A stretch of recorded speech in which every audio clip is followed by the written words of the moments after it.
ناظرین، قرآن مجید میں حضرت موسیٰ علیہ السلام اور حضرت خضر علیہ السلام کی باہمی ملاقات اپنی نوعیت اور تاثیر کے اعتبار سے ایک منفرد واقعہ ہے۔ حضرت موسیٰ علیہ السلام اللہ تعالیٰ کے پیغمبر تھے۔ ایک موقع پر انہیں باطنی احوال یعنی اسرار کنیت جاننے کا شوق ہوا۔ اللہ تعالیٰ نے ان کی ملاقات ایک ایسی ہستی سے کرائی جس کے سپرد باطنی معاملات تھے۔ قرآن مجید میں اس ہستی کا ذکر موجود نہیں ہے، البتہ احادیث اور تفاسیر میں اس کا نام خضر بتایا گیا ہے۔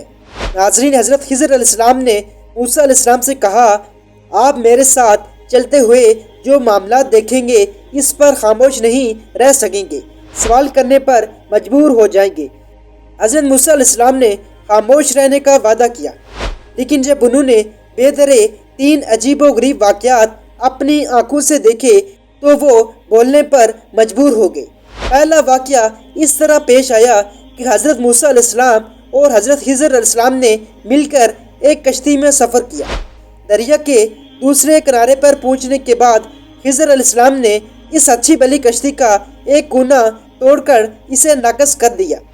دوسرا یہ واقعہ تھا کہ ایک مقام پر کچھ بچے کھیل رہے تھے۔ حضرت خضر علیہ السلام نے آگے بڑھ کر ایک بچے کو پکڑا اور اسے موت کی نیند سلا دیا۔ ظاہر ہے یہ شرعی طور پر کبیرہ گناہ کا ارتکاب تھا۔ اس کے بعد تیسرا واقعہ یہ تھا کہ موسیٰ علیہ السلام اور خضر علیہ السلام نے ایک بستی کے رہنے والوں سے کھانا طلب کیا تو کسی نے بھی ان کے سوال پر دھیان نہ دیا۔ اچانک ایک شکستہ دیوار دکھائی دی جو معمولی سے دھکے سے گر سکتی تھی۔ خضر علیہ السلام نے موسیٰ علیہ السلام سے کہا، آئیے ہم یہ دیوار تعمیر کرتے ہیں۔ اس کے بعد حضرت موسیٰ علیہ السلام اور خضر علیہ السلام نے وہ دیوار کھڑی کر دی۔ حضرت موسیٰ علیہ السلام کے لیے یہ تیسرا واقعہ بھی بہت انوکھا تھا اور وہ ضبط نہ کر سکے اور اس کا مفہوم پوچھنے پر مجبور ہو گئے۔ اس کے بعد حضرت خضر علیہ السلام نے موسیٰ علیہ السلام سے کہا، اب آپ میرے مزید ساتھ نہیں چل سکیں گے، البتہ جدا ہونے سے پہلے میں ان واقعات کا پس منظر آپ کو واضح کر دیتا ہوں۔ حضرت خضر علیہ السلام نے کہا کہ وہ کشتی جن لوگوں کی تھی وہ اس کے ذریعے مسافروں کو دریا کے آر پار لے جا کر مزدوری حاصل کرتے تھے۔ یہ ان کی کمائی کا واحد ذریعہ تھا۔ کشتی بہت اچھی حالت میں تھی۔ دریا کے پار ایک ظالم بادشاہ کی حکومت تھی۔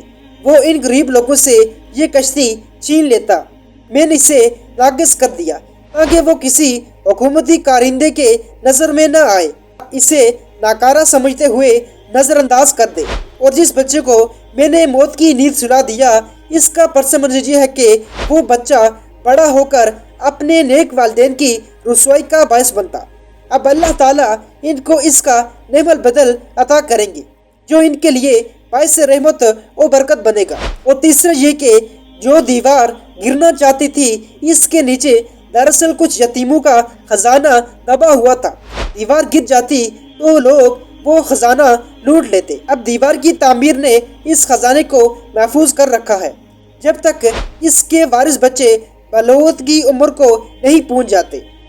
ناظرین، اس قصے کی حیثیت علامتی ہے۔ اس میں جس ظالم بادشاہ اور کشتی کے جن غریب مالکان کا ذکر ہوا ہے وہ آج کی دنیا میں بھی دیکھا جا سکتے ہیں۔ پرانے وقتوں میں بادشاہوں کو ملک کی ہوس بے چین رکھتی تھی۔ وہ آئے روز ہمسایہ ملکوں پر قبضہ کرتے رہتے تھے۔ مقصد مال دولت لوٹنا ہوتا تھا اور انہیں کشتیوں کی بھی ضرورت پڑتی تھی۔ جب ان بادشاہوں کے کارندے رایا میں سے کسی کے پاس صاف ستھری اور مضبوط کشتی دیکھتے تو اسے چھین لیتے۔ جس سے کشتی چھینتے اس کی فریاد سننے والا کوئی نہیں ہوتا۔ آج کی حکومتوں کا کردار بھی اس سے مختلف نہیں۔ اور دوسرے واقعے کی طرف اگر ہم غور کریں تو خضر علیہ السلام کے ہاتھوں بچے کی موت کا واقعہ بھی قابل غور ہے۔ اس میں بلا شبہ مصیبت آنے پر صبر اختیار کرنے کا درس دیا گیا ہے، لیکن آج اگر کسی ہسپتال میں کوئی بچہ ڈاکٹروں کی غفلت میں لاپرواہی سے لقمہ اجل بن جاتا ہے تو کیا اس پر والدین خاموشی سے میت اٹھا کر چلے جائیں گے؟ اس واقعے میں انسانوں کو صبر کی تلقین کی گئی ہے۔ تو تیسرے واقعے میں مسلمانوں کو یہ توجہ دلائی گئی ہے کہ وہ غریبوں، یتیموں اور بے وسیلہ لوگوں کی جان اور مال کی حفاظت کریں۔ یہ کام حکومتیں بھی انجام دیں۔